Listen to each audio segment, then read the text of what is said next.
हर कोई टैलेंट की बात करता है, हर कोई कामयाबी का जश्न मनाता है, लेकिन कोई उस इंसान की बात नहीं करता जो बस हर रोज आता रहा, तब भी जब कुछ भी नहीं बदल रहा था।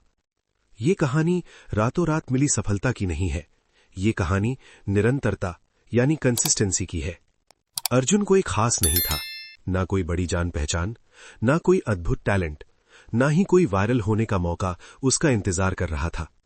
वो एक छोटे से किराए के कमरे में रहता था, एक मामूली नौकरी करता था और एक ऐसा खामोश सपना देखता था जिसे कोई गंभीरता से नहीं लेता था। हर सुबह वो 5:30 बजे उठता था, इसलिए नहीं कि वो स्वभाव से अनुशासित था, बल्कि इसलिए क्योंकि वो डरता था। डर इस बात का कि वो वहीं न रह जाए जहां वो आज है। दुनिया के जागने से पहले अर्जुन पढ़ाई करता था, पढ़ता था, अभ्यास करता था, हर रोज 1 घंटा, 5 घंटे नहीं, कोई दिखावे वाली मेहनत नहीं, सिर्फ 1 घंटा।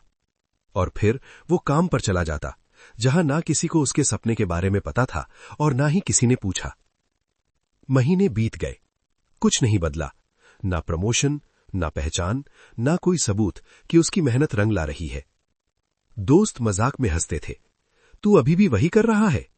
परिवार वाले दबी जुबान में चिंता जताते, शायद तुम्हें किसी सुरक्षित चीज पर ध्यान देना चाहिए। रात को शक एक परछाई की तरह उसके पास बैठ जाता। अगर ये सब किसी काम ना आया तो? क्या मैं अपना समय बर्बाद कर रहा हूं? क्या मैं इसके काबिल नहीं हूं? लेकिन हर सुबह वो फिर भी 5:30 बजे उठता, मोटिवेटेड नहीं, इंस्पायर्ड नहीं, बस कंसिस्टेंट।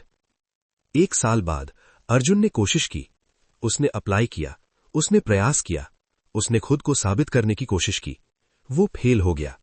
1 बार नहीं, 2 बार नहीं, बार बार और बार बार। रिजेक्शन की ईमेल अब रूटीन बन गई थे, खामोशी अब सामान्य हो गई थी। उस रात वो अपने कमरे के फर्श पर बैठा, हाथ में फोन पकड़े, एक और हमें खेद है वाले संदेश को घूरते हुए। वो रोया नहीं, उसने बस धीरे से फुसफुसाया, और कब तक? ये वो हिस्सा है जो कोई सोशल मीडिया पर नहीं दिखाता, वो हिस्सा जहां हार मान लेना ही सही लगता है। अर्जुन ने लोगों को अपने सपने के बारे में बताना बंद कर दिया, हौसला अफजाई की उम्मीद करना बंद कर दिया, चमत्कार की आस छोड़ दी, लेकिन उसने काम करना बंद नहीं किया। वही समय, वही रूटीन, वही 1 घंटा, तब भी जब वो अंदर से खाली महसूस करता था, क्योंकि कहीं गहरे में वो एक सच समझ गया था। निरंतरता को आत्मविश्वास की जरूरत नहीं होती, इसे केवल कमिटमेंट की जरूरत होती है। कुछ बदला, बाहर नहीं, अंदर। अर्जुन शांत हो गया, तेज हो गया, अधिक धैर्यवान हो गया। अब वो नतीजों के पीछे नहीं भाग रहा था, वो प्रक्रिया के पीछे भाग रहा था। यहां तक कि अब फेल होने पर भी उतना दर्द नहीं होता था, क्योंकि उसकी पहचान अब परिणामों से नहीं जुड़ी थी। वो सफल होने की कोशिश नहीं कर रहा था, वो कल से बेहतर होने की कोशिश कर रहा था। तभी जिंदगी ने उस पर ध्यान देना शुरू किया, धीरे से, खामोशी से। एक साधारण दिन अर्जुन को एक अवसर मिला, बड़ा नहीं, शानदार नहीं, बस एक छोटा सा मौका, कुछ ऐसा जिसे ज्यादातर लोग नजरअंदाज कर देते। लेकिन अर्जुन तैयार था, क्योंकि कंसिस्टेंसी यही करती है। ये आपको उन पलों के लिए तैयार करती है जिनके आने की आपको खबर भी नहीं होती। वो घबराया नहीं, उसने ज्यादा सोचा नहीं, उसने अपना काम किया, खामोशी से, ईमानदारी से, बेहतरीन तरीके से। उस एक अवसर से दूसरा अवसर मिला।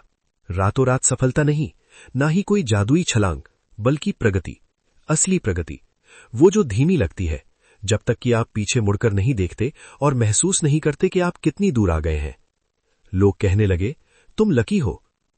अर्जुन मुस्कुराया, क्योंकि लक कभी सुबह 5:30 बजे नहीं उठता था। लक ने सालों तक रिजेक्शन का सामना किया। लक ने बिना तालियों के कभी चलना नहीं सीखा।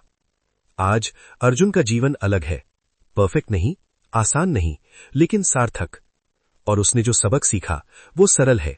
आपको हर दिन मोटिवेशन की जरूरत नहीं है, आपको कॉन्फिडेंस की जरूरत नहीं है, आपको किसी की मंजूरी की जरूरत नहीं है, आपको कंसिस्टेंसी की जरूरत है।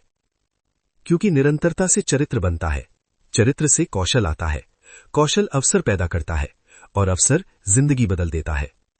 अगर आप अनदेखे महसूस कर रहे हैं, अगर कुछ बदल नहीं रहा है, अगर आपकी मेहनत बेकार लग रही है, तो ये याद रखें, दुनिया तीव्रता को इनाम नहीं देती, ये निरंतरता को इनाम देती है।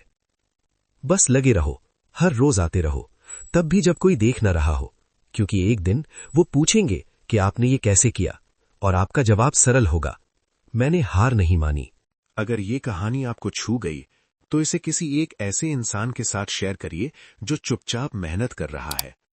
सब्सक्राइब करिए अगर आप ऐसे सफर पर हैं जहां शोर नहीं, सिर्फ सच्चाई चाहिए। आपका रास्ता चाहे धीमा हो पर स्थिर रहे, यही मेरी शुभकामना है।